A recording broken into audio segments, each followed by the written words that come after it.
Karibu tena mtazamaji na shukrani sana kwa kuendelea kutazama taarifa za Mbiu ya KTN. Huduma za matibabu katika kaunti ya Taita Taveta zitarejea kama kawaida. Hii ni baada ya wahudumu wa afya kukubali kurudi kazini. Hatua hii imeafikiwa baada ya kufanyika kwa mazungumzo kati ya kaunti na katibu mkuu wa wahudumu hao Seth Panyako. Huyu hapa mwanahabari wetu wa ukanda huo Hezron Kimari na mengi zaidi kutoka Voi. Na ni afueni kwa wakazi wa kaunti ya Taita Taveta baada ya wahudumu wa afya kupitia katibu wao wa kitaifa Seth Panyako kufanya makubaliano na serikali ya kaunti ya Taita Taveta kurejea kazini baada ya malumbano ya muda mrefu.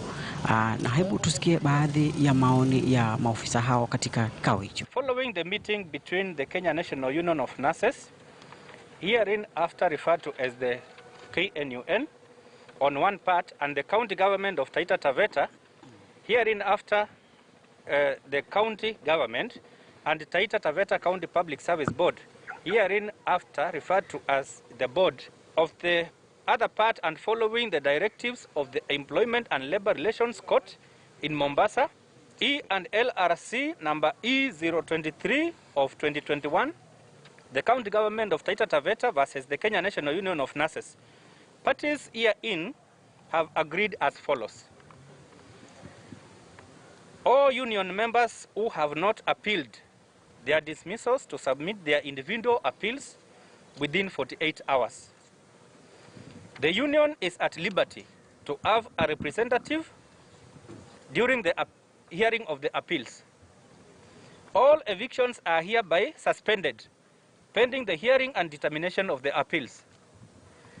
Parties agree to establish a joint standing committee within 7 days to deal with outstanding issues and welfare of union members working within the county government of Taita Taveta and the pending court cases, including A. Deceased nurses, B.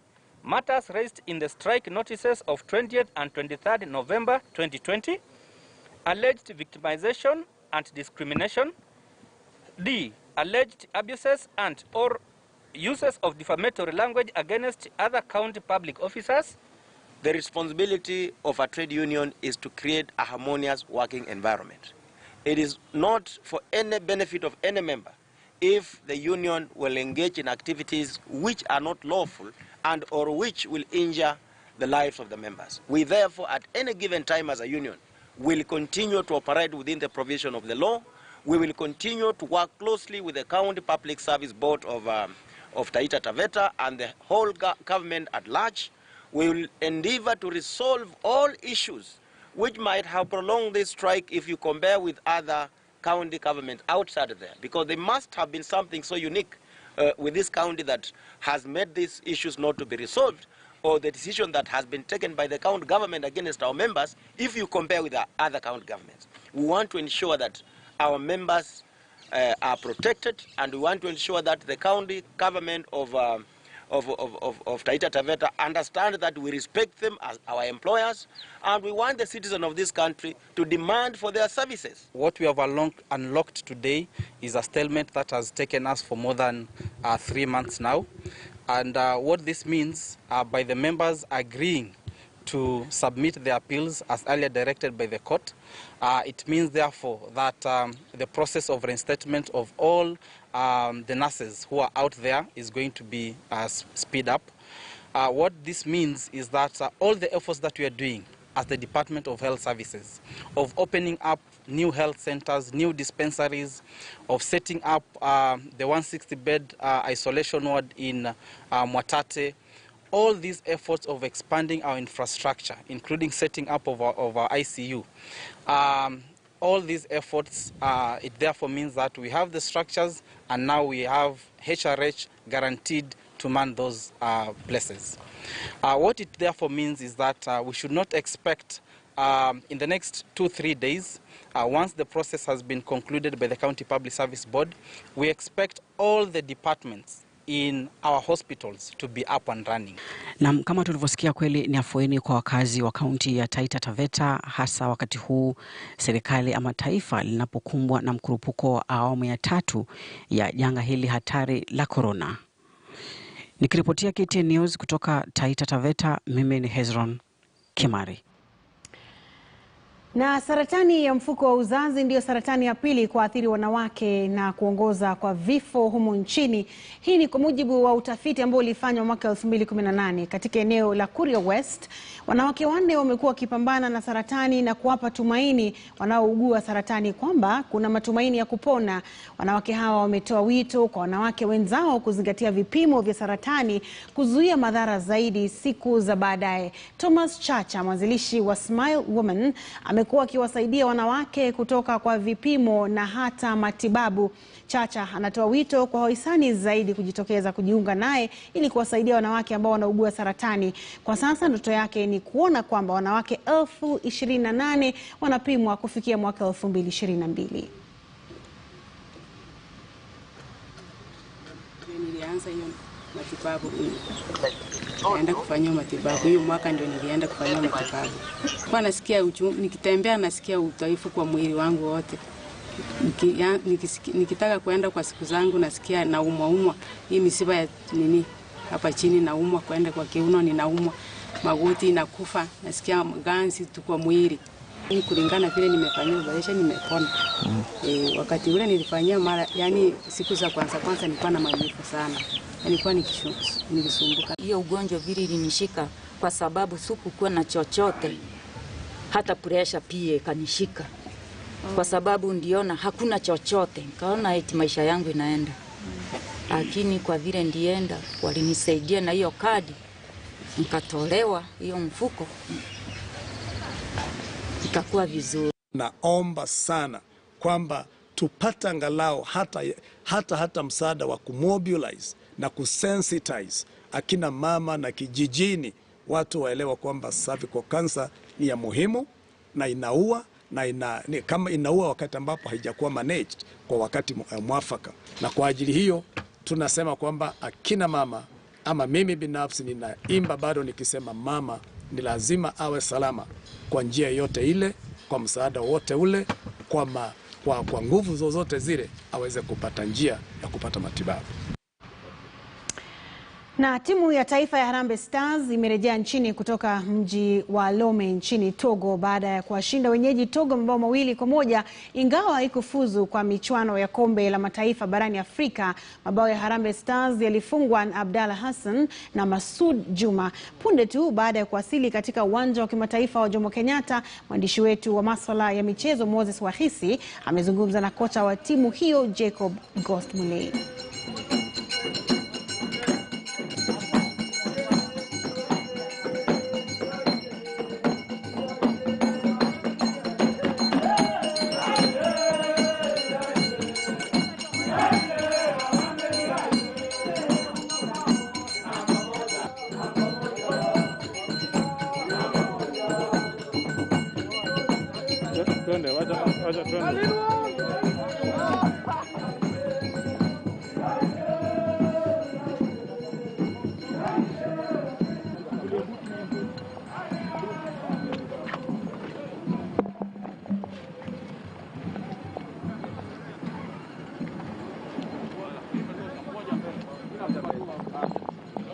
Umekuwa vipi lakini in general? Imekuwa tight. Mambo mengi, najua mpira ukicheza West Africa kuna mambo mengi sana. So walitoa wachezaji wetu karibu 8 na tukufa moyo. Tulipata pigo kama hilo kule Komoro. Hatukujua vile ya kubehave your time. So this time tulikuwa tumelearn 1 or 2 things. Kwa hivyo nashukuru vijana na shirikisho kwa kuweza kufocus. Unajua kama umetolewa wachezaji 8, kanaoda ametoka, goalkeeper wako ametoka. Nafikiri walifanya research mechi ya Egypt kuangazia ni nani ambao walikuwa wanacheza vizuri. Kwa hivyo wakasema kwamba waka-allege kwa sababu sisi wote tulipima COVID muda mfupi kabla mechi. Kufika kule wao wakipima basi wakatuambia mambo mengine, lakini tunashukuru Mungu na tunashukuru kwa huo ushindi. Na wabunge wamelalamikia hatua ya serikali kumhamisha aliyekuwa mwenyekiti wa halmashauri ya shirika la usambazaji dawa nchini KEMSA Gembi Kitura hadi mamlaka ya mawasiliano nchini CA, wakisema kwamba hatua hiyo inalenga kuhujumu uchunguzi ambao unaendelea kuhusu sakata ya wizi wa mamilioni ya pesa zilizonuiwa kukabiliana na makali ya virusi vya korona. Wakizungumza katika kikao cha kamati ya bunge kuhusu uwekezaji wa pesa. The chief finance, what is your position, chief finance officer? Director of finance is appearing before us when he's still in the system, and I don't think whether this is right. Indeed, like your colleagues, indeed from where I'm seated, you are supposed to be suspended before even your colleagues. You bear the biggest responsibility in what has happened in KEMSA. Why am I saying this? I'm saying this because if you look at your job description, number one, issues of budget implementation. You are the technical advisor and you take the lead role. Is that right? The budget that has been spent and the budget of the organization has difference that we can't explain. That even during this investigation we are conducting, before the water settles, before anybody is apprehended, anybody is taken to court, anybody is charged in court of law, already the chairman of the board who presided over this scam has been again reappointed and taken to another parastatal.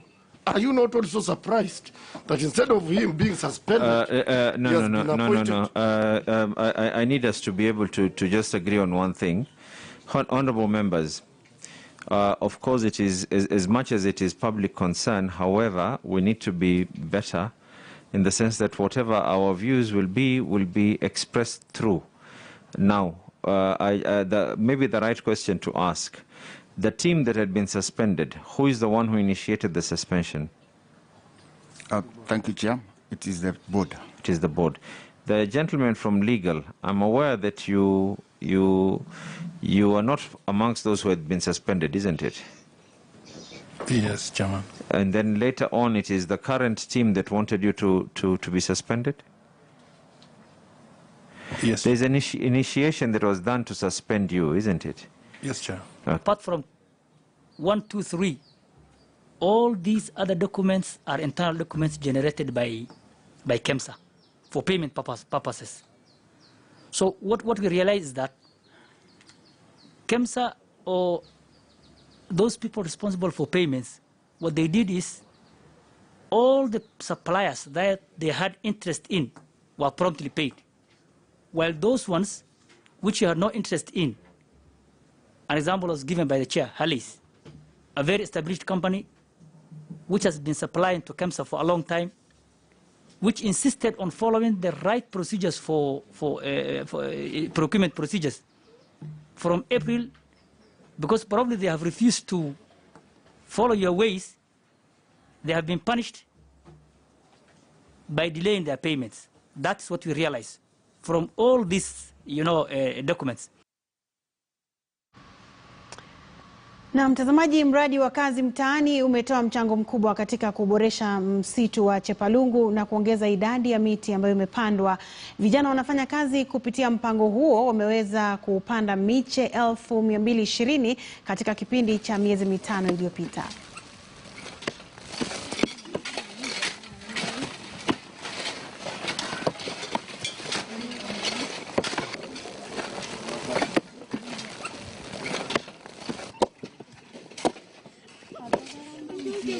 Sisi ni timu raia na kazi yenye tulionelea kabisa tufanye ni kazi ya community. Tumefungua barabara nyingi sana, nyingi kabisa. Hadi wanavijiji wanashukuru, mahali wako wanapita, saizi wanapita kabisa. Gari inapita, pikipiki inapita. Tunashukuru kabisa. Apart from the youth having something to something that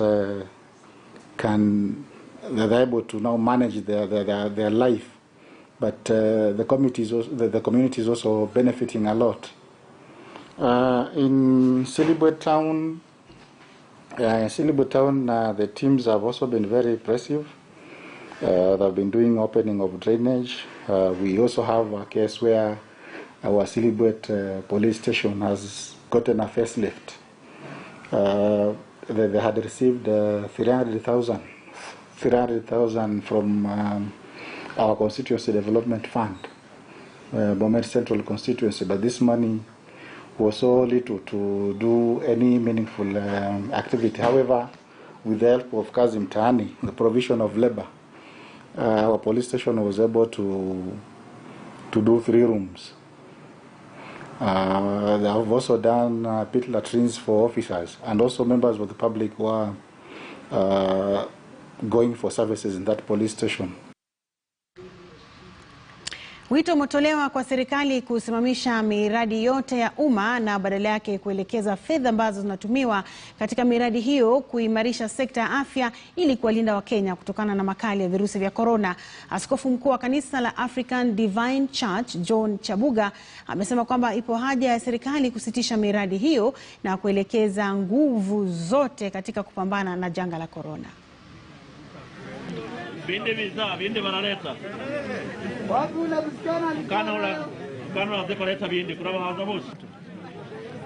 Kwa laini. Nasimama nyuma. Tena usikae karibu na mwingine. Mimi naomba rais wa nchi hii, hata ile budget ya afya iongezwe kidogo. Kwa sababu ile iliyoko bado haijafika hata huku mashinani.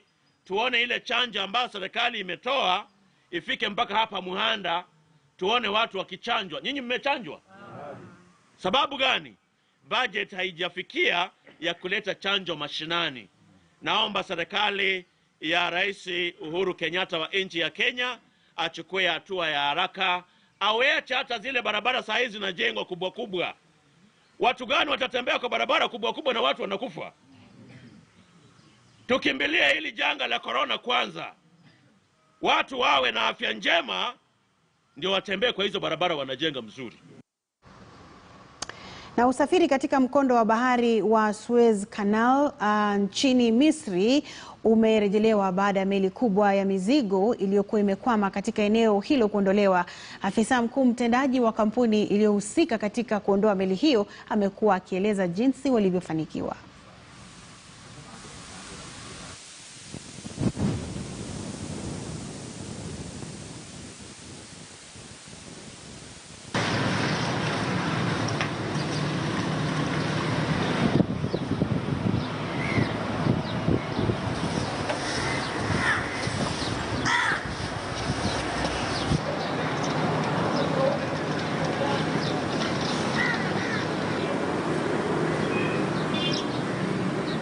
We used the water power that was in the canal with the returning tide to push the vessel where we were pulling it. And the combination of the two, as we hoped, at the end of the day did the trick.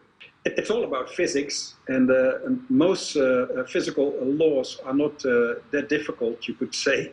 But the trick is to make them work for you and not against you, and that's what we did. We had a plan B involving water injection under the vessel, because with the digger, you can scrap a little bit of soil around the vessel, but not under the vessel. The same holds for the cutter dredger they used. So again, you dig some soil away beside the vessel, but not under. We realized that if the trick that we did today wouldn't work, we had to remove soil from under the vessel, but not beneath the vessel. Na bunge la Senate linaendelea na mjadala kuhusu kalenda ya vikao vya bunge hilo. Mjadala huo unalenga kuahirisha vikao vya bunge hilo hadi mwezi Mei. Hebu tusikize. Matters to do with that language. Congratulations. So may I make my contribution to this particular motion as amended, Madam Speaker? It is so important that we make this particular serious move in our country, taking into account that our country is facing a very big challenge at the moment. More so is when it comes to our villages. This pandemic has really taken toll of most of the people. I want to say that in our county, for example, burial has really increased in number to the point that I had to inquire from our Ministry of Health in our county what was happening. It is interesting that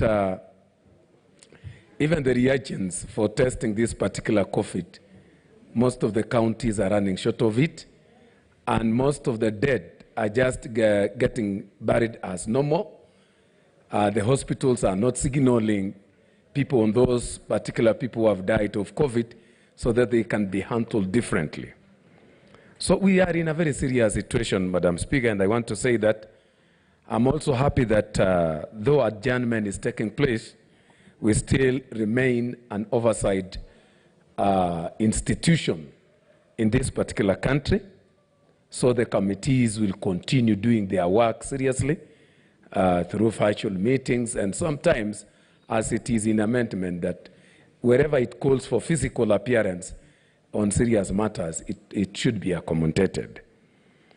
I want to say that despite the fact that we understand the independence of this House, separation of powers as it is indicated in the Constitution, but nevertheless, we are talking about a serious matter that every one of us, right from the judiciary, not judiciary, from executive to legislative, we must take it seriously.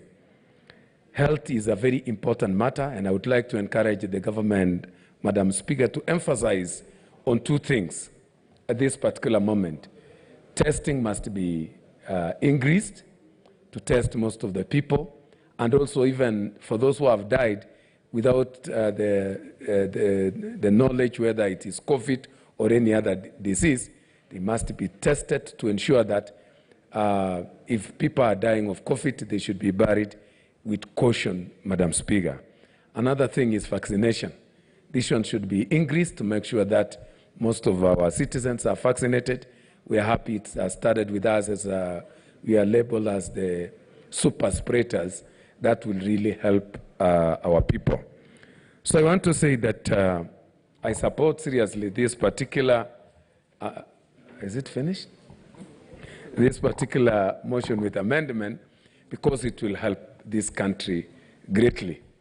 And also, I want to say that it is so important that we are still independent as an institution. That cannot be dictated from another quarter. So this amendment shows that we are still a powerful and independent institution that should be respected by other organs of the government. I support this particular amendment, motion with amendment, Madam Speaker. Thank you. Na mtazamaji, kufikia hapo sina la kuongezea. Wanazilizala viwanjani watakuwa hapa katika muda usio mrefu, na kisha mwendo wa saa 12 kwenye jukwaa la KTN tutakuwa naye Ali Manzu, na mwendo wa saa 1 nitarejea na taarifa za KTN leo. Endelea kutazama runinga ya KTN News.